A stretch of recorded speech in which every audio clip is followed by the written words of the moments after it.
നമസ്കാരം. കീം 2026 റിസൾട്ട് ഇന്നലെ പബ്ലിഷ് ചെയ്തു. റാങ്കുകൾ കുട്ടികൾക്ക് ഇപ്പോൾ നിലവിൽ അവരുടെ പ്രൊഫൈലിൽ അവർക്കറിയാം. ഇപ്രാവശ്യം 2 നോർമലൈസേഷൻ നടത്തിയാണ് റാങ്ക് ലിസ്റ്റ് വന്നിരിക്കുന്നത്. എൻട്രൻസിന്റെ സ്കോറും അതുപോലെ തന്നെ +2 മാർക്കും നോർമലൈസ് ചെയ്തു. മാത്തമാറ്റിക്സ് +2 മാർക്ക് നോർമലൈസ് ചെയ്യുമ്പോൾ മാത്തമാറ്റിക്സിന്റെ മാർക്കിന് 50% ഇമ്പോർട്ടൻസ്, ഫിസിക്സ് 30% ഇമ്പോർട്ടൻസ്, കെമിസ്ട്രിക്ക് 20% ഇമ്പോർട്ടൻസ്. അങ്ങനെ പുതിയ മെത്തേഡ് വെച്ചാണ് ഈ പ്രാവശ്യം റാങ്ക് ലിസ്റ്റ് തയ്യാറാക്കിയിരിക്കുന്നത്. 600 മാർക്ക് ടോട്ടൽ മാർക്ക് വന്നിരിക്കുന്നത്. 300 മാർക്ക് എൻട്രൻസിന്റെ മാർക്കും 300 +2 മാർക്കും നോർമലൈസ് ചെയ്ത മാർക്കും ചേർത്താണ്. ഇനി നമുക്ക് ആ കീമിന്റെ ആ റിസൾട്ടിന്റെ ഒരു ഡീറ്റെയിൽ അനാലിസിസിലേക്ക് പോകാം അല്ലേ?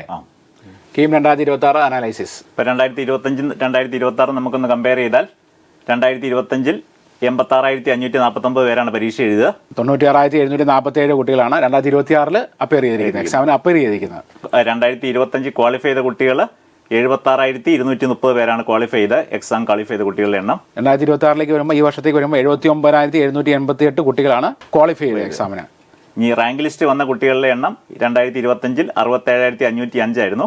ഈ വർഷത്തെ 65,438 ആണ് വന്നിരിക്കുന്നത്. ഈ ക്വാളിഫൈഡ് ഇൻ ദ എക്സാമിനേഷൻ എന്ന് പറയുന്നത് സാർ ഉദ്ദേശിക്കുന്നത് മിനിമം 10 മാർക്കെങ്കിലും ഉണ്ടെങ്കിലോ റാങ്ക് ലിസ്റ്റ് വരുള്ളൂ. എത്ര ഇതിന്റെ ഇപ്പം 2026 കാര്യം പറയുകയാണെങ്കിൽ 2026 600 എക്സാമിനേഷൻ നടന്നത്. അതിൻ്റെ അകത്ത് നോർമലൈസ്ഡ് സ്കോർ ഓഫ് 300 മാറ്റി കഴിഞ്ഞപ്പം മിനിമം 10 മാർക്കെങ്കിലും ഉണ്ടെങ്കിലോ റാങ്ക് ലിസ്റ്റ് വരുള്ളൂ. അങ്ങനെ റാങ്ക് ലിസ്റ്റ് വരാത്ത കുട്ടികൾ എന്ന് പറഞ്ഞാൽ ഏകദേശം ഒരു 17,000-ഓളം കുട്ടികൾ റാങ്ക് ലിസ്റ്റിൽ അപ്പിയർ ചെയ്തിട്ടില്ല, റാങ്ക് ലിസ്റ്റിൽ വന്നിട്ടില്ല. അപ്പൊ അത് ക്വാളിഫൈ ചെയ്തിട്ടില്ല, എക്സാം ക്വാളിഫൈ ചെയ്തിട്ടില്ല. 10 മാർക്ക് കിട്ടിയില്ല. 300-ൽ 10 മാർക്ക് കിട്ടില്ല. നോർമലൈസ്ഡ് എൻട്രൻസിന്റെ മാർക്ക് 300-ൽ 10 മാർക്ക് കിട്ടാത്ത കുട്ടികൾ റാങ്ക് ലിസ്റ്റിൽ വന്നിട്ടില്ല. നോർമലൈസ്ഡ് സ്കോർ ഓഫ് 10 കിട്ടാത്ത കുട്ടികൾ റാങ്ക് ലിസ്റ്റ് വന്നിട്ടില്ല. ചിലപ്പോൾ 300 മാർക്കുള്ള 300 കാണുമായിരിക്കും +2 മാർക്ക് ചിലപ്പോൾ വേണമെങ്കിൽ. പക്ഷേ സെക്കൻഡ് പാർട്ടിൽ എൻട്രൻസിന്റെ മാർക്കിൽ 10 മാർക്ക് മേടിക്കാൻ പറ്റിയിട്ടില്ല. ഇൻക്ലൂഡ് ചെയ്യുന്ന റാങ്ക് ലിസ്റ്റ് എന്ന് പറയുമ്പോൾ +2 മാർക്ക് സബ്മിറ്റ് ചെയ്യണമായിരുന്നു. അത് ചെയ്യാത്ത കുട്ടികളായിരിക്കും അല്ലെ, വിത്തുകളുടെ ആയിരിക്കും വെച്ചിരിക്കും. പല കാരണങ്ങൾ കൊണ്ട് അവിടെ റിസൾട്ട് അവിടെ കയ്യിൽ വിത്തുകൾ വെച്ചിരിക്കുന്നതായിരിക്കും ഇൻക്ലൂഡ് ചെയ്യുന്ന റാങ്ക് ലിസ്റ്റ്. അത് പക്ഷെ അവരുടെ ആ കാര്യങ്ങൾ ചെയ്ത് കൊടുക്കുമ്പോൾ റിസൾട്ട് കിട്ടുമായിരിക്കും അല്ലെ. ഇനി നമുക്ക് നമ്മുടെ ഓരോ സ്ട്രീം വെച്ചുള്ള എണ്ണം ഒന്ന് പരിശോധിക്കാം. 2025 മൊത്തം കുട്ടികൾ റാങ്ക് ലിസ്റ്റിൽ ഇൻക്ലൂഡ് ചെയ്ത് വന്ന കുട്ടികൾ 67,505 ആയിരുന്നു. അത് നമ്മുടെ 2026 വരുമ്പോൾ 65,438 ആണ്. അത് ഹയർ സെക്കൻഡറിയുടെ നമ്മൾ എടുത്തു കഴിയുമ്പോൾ ഹയർ സെക്കൻഡറി വന്നു കഴിയുമ്പോൾ അത് 47,175 പേരാണ് റാങ്ക് ലിസ്റ്റിൽ ഇൻക്ലൂഡ് ചെയ്ത് വന്നത് 2025. 2022 വന്നപ്പോൾ 44,921 കുട്ടികളാണ്. 2025 CBSE വന്ന് 18,284 കുട്ടികളാണ് റാങ്ക് ലിസ്റ്റിൽ വന്നത്. 2026 18,482 ആണ്. കഴിഞ്ഞ പ്രാവശ്യത്തെക്കാലം കൂടിയിട്ടുണ്ട്. സ്റ്റേറ്റിന് പക്ഷേ കുറഞ്ഞിട്ടുണ്ട്. ISC സിലബസ് വരുമ്പോൾ 1,415 പേരാണ് റാങ്ക് ലിസ്റ്റിൽ 2025 ഇൻക്ലൂഡ് ചെയ്ത് വന്നത്. 2026 1,404 ആണ്. അവിടെയും സ്വല്പം കുറവ് വന്നിട്ടുണ്ട്. അതായത് total number of students include in the rank list അല്ലെ, റാങ്ക് ലിസ്റ്റിൽ ഉൾപ്പെട്ട കുട്ടികളുടെ എണ്ണം എന്ന് പറയുന്നത്. മൊത്തം കുട്ടികളല്ല, റാങ്ക് ലിസ്റ്റിൽ. ഇവിടെ 67 എന്നുള്ളത് 65 ആയിട്ടുണ്ട് അല്ലെ, ഇച്ചിരി കുറവ് വന്നിട്ടുണ്ട്. 47 എന്നുള്ളത് 44 ആയി. 18,000 ഏകദേശം ഇച്ചിരി കൂടുതൽ വന്നിട്ടുണ്ട്. ഇവിടെ അതുപോലെ ചെറിയ കുറവ് വന്നിട്ടുണ്ട്. ഇനി നമുക്ക് ആ ഫസ്റ്റ് 100 റാങ്കിൽ വന്നവരുടെ ഡീറ്റെയിൽ നോക്കാം. ഏത് സ്ട്രീമിലെ കുട്ടികളാണ്, 2 വർഷം നമ്മൾ വ്യത്യാസം ഒന്ന് നോക്കാം. ഒന്ന് കമ്പയർ ചെയ്ത് കഴിയുമ്പോൾ നമുക്കറിയാം ഹയർ സെക്കൻഡറിയിൽ 2025 21 കുട്ടികളാണ് ആദ്യത്തെ 100 റാങ്കിനുള്ളിൽ വന്നത്. ഇപ്രാവശ്യം 48 മാറി. 21 എന്നുള്ളത് 48 മാറിയിട്ടുണ്ട്. 21% 2025. 21%. 48% വന്നു 2026 വന്നപ്പോഴത്തേക്കും. ഈ CBSE നമ്മൾ പരിശോധിച്ച് കഴിഞ്ഞാൽ 2025 79% കുട്ടികളായിരുന്നു ആദ്യത്തെ 100 റാങ്കിനുള്ളിൽ വന്ന കുട്ടികളുടെ എണ്ണം. 2026 വന്നപ്പോൾ 47% മാറി. അതായത് 100-ൽ 79 എണ്ണമായിരുന്നു. ഇപ്രാവശ്യം 47 CBSE കുട്ടികളാണ് ഉള്ളത്.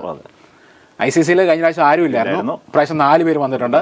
അതർ സിലബസിൽ നിന്ന് കഴിഞ്ഞ പ്രാവശ്യം ആരില്ലായിരുന്നു, ഇവിടെ ഒരാളും വന്നിട്ടുണ്ട്. സ്റ്റേറ്റിന്റെ അതിൻ്റെതായ ഒരു വർധനവ് വന്നിട്ടുണ്ട്. 21 48 വരിക എന്ന് പറയുമ്പോൾ ഇരട്ടി കൂടുതൽ വന്നിട്ടുണ്ട്. കറസ്പോണ്ടിങ് ആയിട്ട് CBSEക്ക് ഒരു കുറവ് വന്നിട്ടുണ്ട്. അപ്പോൾ കഴിഞ്ഞ പ്രാവശ്യം പക്ഷേ അന്നേരം ഈ പറഞ്ഞ പോലെ CBSEക്ക് കൂടുതലായിരുന്നു, സ്റ്റേറ്റിനൊന്നും കുറവായിരുന്നു.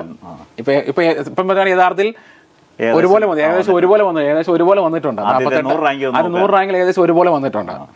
പുതിയ ഫോർമുല വെച്ചെടുത്തു. 5:3:2 വെയിറ്റേജ് കൊടുത്താണ് വന്നിരിക്കുന്നത്. ടോപ്പേഴ്സിനെ സംബന്ധിച്ച് വരുമ്പോൾ, നല്ല മാർക്കുള്ള കുട്ടികളെ സംബന്ധിച്ച് വരുമ്പോൾ വലിയ വ്യത്യാസം വരുന്നില്ല. അതാണ് കാണിക്കുന്നത് ഒരുപോലെ വന്നിരിക്കുന്നത്. കാരണം ഈ സ്റ്റേറ്റ് സിലബസിലായാലും CBSE-യിലായാലും ടോപ്പ് കുട്ടികൾ എന്ന് പറയുന്നത് എന്തായാലും നല്ല മാർക്ക് മേടിക്കും. അവരെ സംബന്ധിച്ച് അവർക്ക് കിട്ടേണ്ട മാർക്ക് കിട്ടിയിട്ടുണ്ട്. മാത്തമാറ്റിക്സിന് വെയിറ്റേജ് കിട്ടിയിട്ടുണ്ട്. മാത്സിന് മാർക്ക് കൂടുതൽ ആൾക്കാർക്ക് കറസ്പോണ്ടിങ് ആയിട്ട് നല്ല റാങ്കിലേക്ക് വരും. അതാണ് ഫോർമുലയുടെ പ്രത്യേകത എന്ന് പറയുന്നത്. എഞ്ചിനീയറിംഗിന്റെ കണക്ക് കൂട്ടുമ്പോൾ മാത്സിന് ഇമ്പോർട്ടൻസ് ഉണ്ടല്ലോ. അപ്പൊ അതിനകത്ത് നമ്മൾ ഇപ്പം പറയുമ്പോൾ നമുക്ക് ഒരു പ്രശ്നമില്ല. 48, 47 ഈക്വൽ ആയിട്ട് നിൽക്കുന്നു. 100 റാങ്കിനുള്ളിൽ ടോപ്പേഴ്സിനെ സംബന്ധിച്ച് വലിയ കുഴപ്പങ്ങൾ ഉണ്ടായിട്ടില്ല. ഇനി 5000-ലേക്ക് വന്നപ്പോൾ ഹയർ സെക്കൻഡറിക്കാര് 2025 1796 പേരായിരുന്നു ആദ്യത്തെ 5000 റാങ്കിനുള്ളിൽ വന്നവര്. 35.92% ആയിരുന്നു. അത് CBSE-യിലോട്ട് വന്നപ്പം 2960 പേരായിരുന്നു 2025 വന്നത്. 59.2 ആയിരുന്നു. ISC സിലബസിൽ വന്നപ്പം 201 പേരായിരുന്നു. 4% ആൾക്കാരായിരുന്നു.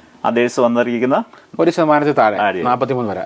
പക്ഷെ 2026-ലേക്ക് വന്നപ്പം ഹയർ സെക്കൻഡറി 2721 വർദ്ധിച്ചിട്ടുണ്ട്.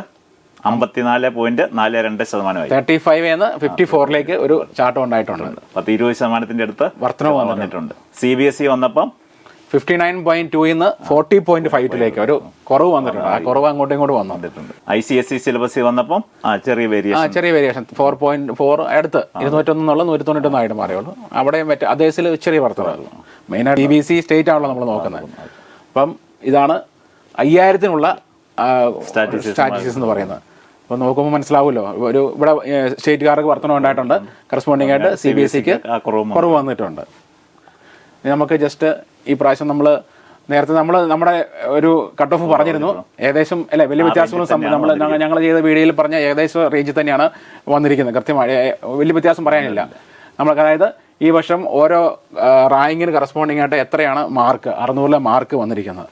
നമുക്കറിയാം ഫസ്റ്റ് റാങ്കിന് 586.1408 സ്കോർ എന്ന് പറയുന്നത് ഔട്ട് ഓഫ് 600 എന്ന് പറയുന്നത്.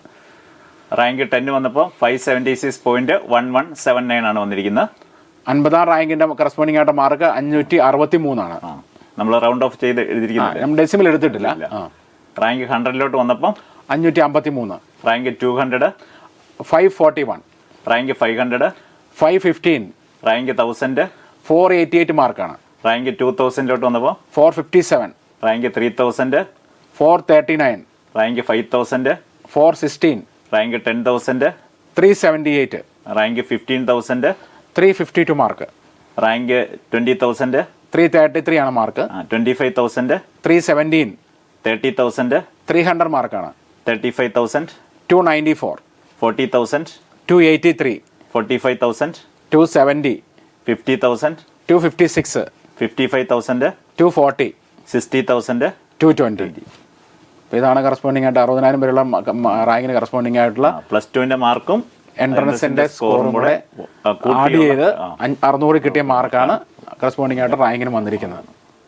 അപ്പോൾ നമ്മൾ ഒരു ജസ്റ്റ് നമ്മുടെ ഈ വർഷത്തെ പരീക്ഷയുടെ ഒരു കമ്പാരിസണാണ് നമ്മൾ നടത്തിയത്. അപ്പോൾ അതിനകത്ത് നമ്മൾ നോക്കിയപ്പോൾ ഒരു 17,000-ഓളം കുട്ടികൾ ഡിസ്ക്വാളിഫൈ ചെയ്തിട്ടുണ്ട്. അതാണ് നമ്മുടെ ഒരു വിഷമമുള്ള കാര്യം എന്ന് പറയുന്നത്. കാരണം എല്ലാവരും ക്വാളിഫൈ ചെയ്ത കുട്ടികളാണ് എന്ന് പറഞ്ഞാൽ +1 നല്ല മാർക്കുള്ള കുട്ടികൾ തന്നെ. ഏത് സിലബസിലായാലും മിനിമം 75, 80, 90% മാർക്ക് കിട്ടിയ ആൾക്കാരാണ്.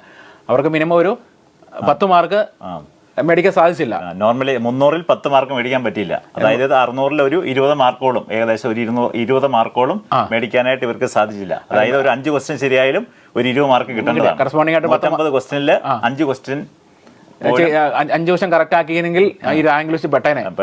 അത് ചിലപ്പോൾ ഒന്നെങ്കിൽ ഒത്തിരി എഴുതി കാണും, നെഗറ്റീവ് മാർക്ക് വന്ന് കാണും, അല്ലെങ്കിൽ അത്ര എഴുതാൻ സാധിച്ചിട്ട് കാണത്തില്ല. അതിന് കുഴപ്പമെന്ന് ചോദിച്ചു കഴിഞ്ഞാൽ നമ്മൾ മനസ്സിലാക്കിയെടുത്തോളം ഒരു കോച്ചിങ് അവർക്കൊരു പരിശീലനം കിട്ടിയിരുന്നെങ്കിൽ തീർച്ചയായിട്ടും ഒരു 10-15 ക്വസ്റ്റനൊക്കെ ചെയ്യാൻ സാധിച്ചിരുന്നെങ്കിൽ +1 മാർക്ക് നല്ല വെയിറ്റേജ് ഉണ്ട്, നല്ല ഫുൾ മാർക്കോ അല്ലെങ്കിൽ 90-92% മാർക്കോ ഉണ്ട്. എൻട്രൻസ് അത്യാവശ്യം ഒരു സ്കോറും കിട്ടിക്കഴിഞ്ഞാൽ നല്ല ഒരു റാങ്കിലേക്ക് എത്താൻ സാധിക്കുമായിരുന്നു. തീർച്ചയായിട്ടും 50,000-ഓളം സീറ്റുകൾ നമ്മുടെ കേരളത്തിൽ ഉണ്ട്, പഠിക്കാൻ പറ്റിയ സീറ്റുകളുണ്ട്. അതിലേക്ക് അഡ്മിഷൻ കിട്ടേണ്ടതാണ്. അപ്പോൾ അത് ഒന്ന് പരിശീലനം കൊടുത്ത് ഒരു കോച്ചിങ് കൂടെ കിട്ടിയിരുന്നെങ്കിൽ തീർച്ചയായിട്ടും അവർക്ക് എൻട്രൻസിന് കുറച്ചുകൂടെ മാർക്ക് മേടിക്കാൻ സാധിക്കുമെന്നാണ് നമ്മൾ മനസ്സിലാക്കുന്നത്. അതുകൊണ്ട് കുട്ടികളും പേരൻസും ഒന്ന് ചിന്തിച്ചോളുക. ഒരു എൻട്രൻസ് എഴുതാൻ പോകുന്ന ഗെയിമൊക്കെ എഴുതാൻ പോകുന്നതിന് മുമ്പായിട്ട് എന്തെങ്കിലും ഒരു കോച്ചിങ് പങ്കെടുത്തിട്ട് ഒരു പരിശീലനം കിട്ടി കുറേ പരീക്ഷകളൊക്കെ എഴുതിയിട്ട് പോവുകയാണെങ്കിൽ, ഒരു പ്രാക്ടീസ് കിട്ടിയിട്ട് പോവുകയാണെങ്കിൽ തീർച്ചയായിട്ടും അവർക്കൊരു റാങ്ക് ലിസ്റ്റ് ഇൻക്ലൂഡ് ചെയ്യാനുള്ള മാർക്ക് കിട്ടും. അതനുസരിച്ച് പ്രവർത്തിക്കുക.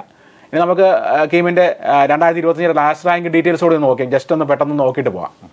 കീം ടോട്ടൽ സീറ്റ്സ് ഗവൺമെൻറ് കോളേജും എയ്ഡഡ് കോളേജും കൂടെ ചേർന്ന് 12 കോളേജുകളിലായിട്ട് ഏതാണ്ട് 6000-ൽ പരം സീറ്റുകളുണ്ട്. സെമി ഗവൺമെൻറ് കോളേജ് 25 കോളേജിലായിട്ട് 8000-ൽ പരം സീറ്റുകളുണ്ട്. സെൽഫ് ഫിനാൻസിങ് ഓട്ടോണമസ് കോളേജ് 125 കോളേജിലായിട്ട് 36,000 പരം സീറ്റുകളുണ്ട്. അങ്ങനെ മൊത്തത്തിൽ 162 കോളേജുകളിലായിട്ട് 50,000 പരം സീറ്റുകളാണ് നമുക്കുള്ളത്. നമ്മുടെ കീമിന്റെ ഇന്നലെ വന്ന റാങ്ക് ലിസ്റ്റ് വെച്ച് അഡ്മിഷൻ കിട്ടുന്ന 50,000-ഓളം സീറ്റുകളുണ്ട്.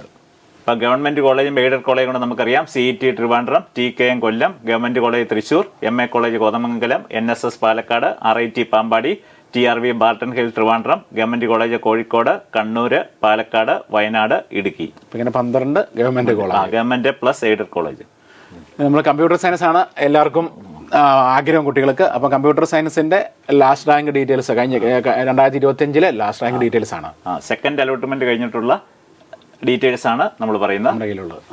കമ്പ്യൂട്ടർ സയൻസ് CET വന്നിരിക്കുന്ന last rank state merit 482, Ezhava 1099, മുസ്ലിം 775, Latin 1031, Dheevara 3882, Vishwakarma 1106, backward Hindu 793, backward Christian 1927, കുശവൻ 1288, കുടുംബി 1479, SC 7863, ST 19969, EWS 1799. ഇനി തൃശ്ശൂർ എഞ്ചിനീയറിംഗ് കോളേജിലേക്ക് വരുമ്പോൾ നമ്മൾ സ്റ്റേറ്റ് മാർക്ക് വായിച്ച മതിയല്ലോ. 933 ആണ് ലാസ്റ്റ് റാങ്ക് എന്ന് പറയുന്നത്. TKM 1804, MA കോളേജിൽ 2477, RIT പാമ്പാടിയിൽ 3719, ഗവൺമെന്റ് കോളേജ് പാലക്കാടിൽ 3794 ആണ്. ഗവൺമെന്റ് കോളേജ് കണ്ണൂർ 3974, പാലക്കാട് NSSൽ 3999 ആണ്. ഇനി ഇലക്ട്രോണിക്സ് ആൻഡ് കമ്മ്യൂണിക്കേഷൻ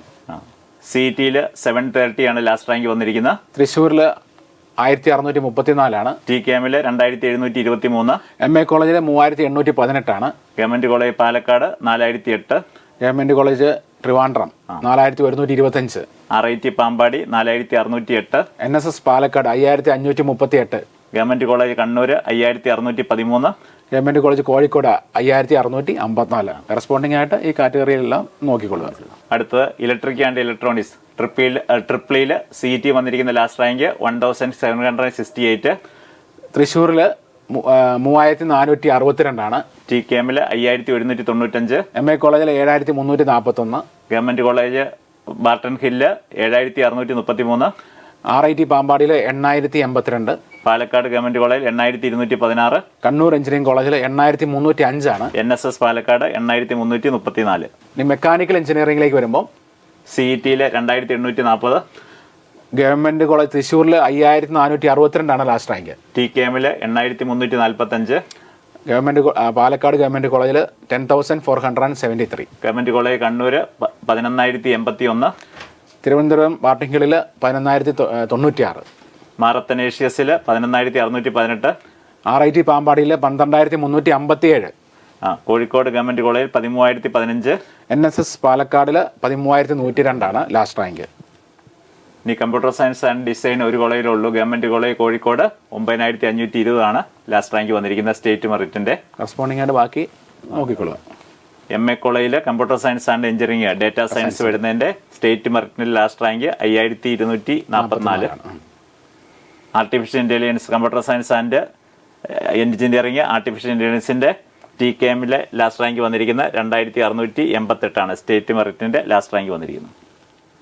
ഇനി നമ്മുടെ മോഡൽ എഞ്ചിനീയറിംഗ് കോളേജിന്റെ ലാസ്റ്റ് റാങ്ക് ഒന്ന് നോക്കാം. അവിടെ കമ്പ്യൂട്ടർ സയൻസ് ആൻഡ് എഞ്ചിനീയറിംഗിന്റെ ലാസ്റ്റ് റാങ്ക് വന്നിരിക്കുന്ന സ്റ്റേറ്റ് മെറിറ്റിൽ 1546 ആണ് ലാസ്റ്റ് റാങ്ക്. EC വന്നിരിക്കുന്ന 2360, computer science and business system 3390 ആണ്. ഇലക്ട്രിക്കൽ ആൻഡ് ഇലക്ട്രോണിക്സ് എഞ്ചിനീയറിംഗ് 5676 ആണ്.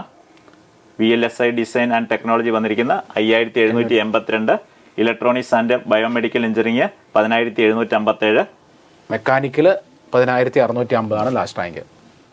ഇനി നമുക്ക് കുറച്ച് സെൽഫ് ഫിനാൻസിങ് കോളേജിന്റെ കൂടെ ലാസ്റ്റ് റാങ്ക് ഡീറ്റെയിൽസ് നമുക്കൊന്ന് പരിശോധിക്കാം. Computer science and engineering Rajagiri engineering college വന്നിരിക്കുന്ന ലാസ്റ്റ് റാങ്ക് സ്റ്റേറ്റ് മെറിറ്റിന്റെ 4994 ആണ്. മുത്തൂറ്റ് എഞ്ചിനീയറിംഗ് കോളേജിന്റെ ലാസ്റ്റ് റാങ്ക് 8284 ആണ്. Federal institute of science and technology Ernakulam വന്നിരിക്കുന്ന 9219, സെന്റ് കിഡ്സ് 13358, അമൽ ജ്യോതി 17504 ആണ്. SCMS 19616, സെന്റ് ജോസഫ് 21922 ആണ് last rank computer science and engineering. ഇനി ഇലക്ട്രോണിക്സ് ആൻഡ് കമ്മ്യൂണിക്കേഷനിലോട്ട് വരുമ്പം രാജഗിരി വന്നിരിക്കുന്ന ലാസ്റ്റ് റാങ്ക് 8938 ആണ്. മുത്തൂറ്റ് 8950 ആണ്. ഫെഡറൽ ഇൻസ്റ്റിറ്റ്യൂട്ട് ഓഫ് ഫിസാറ്റ് 11702 ആണ്. സെന്റ് ഗിറ്റ്സ് 14010 ആണ്. SCMS 20443 ആണ്. സെന്റ് ജോസഫ് പാല 24617 ആണ്. അമൽ ജ്യോതി 25467 ആണ്. ഇലക്ട്രോണിക്സ് ആൻഡ് കമ്മ്യൂണിക്കേഷന്റെ last rank. Electrical and electronics triple രാജഗിരിയില് 13551 ആണ് last rank. Muthoot Ernakulam 15779. FISAT Ernakulam 17775. SCMS Ernakulam 31994. Saint Joseph Pala 32556 ആണ്. സെന്റ് ഗിറ്റ്സ് കോട്ടയം 33001. അമൽ ജ്യോതി കോട്ടയം 38994 ആണ് ലാസ്റ്റ് റാങ്ക്. അപ്പോൾ നമ്മൾ 2026 ഇന്നലെ റിസൾട്ട് വന്ന കീമിൻ്റെ ഒരു ഡീറ്റെയിൽ അനാലിസിസ് നമ്മൾ നടത്തി. അപ്പം കുറച്ച് ലാസ്റ്റ് റാങ്ക് ഡീറ്റെയിൽസ് നമ്മൾ കാണിച്ചു. പെട്ടെന്ന് നിങ്ങൾക്ക് അറിയാൻ വേണ്ടിയിട്ട് ഡീറ്റെയിൽഡ് വീഡിയോ ലൈവ് സെക്ഷനും ഒക്കെ നമ്മുടെ ബ്രില്യൻ പാല ജെഇ ചാനലുണ്ടാവും. അന്നേരം നമുക്ക് കാണാം. അതിൻ്റെ ഓക്കെ, താങ്ക് യു.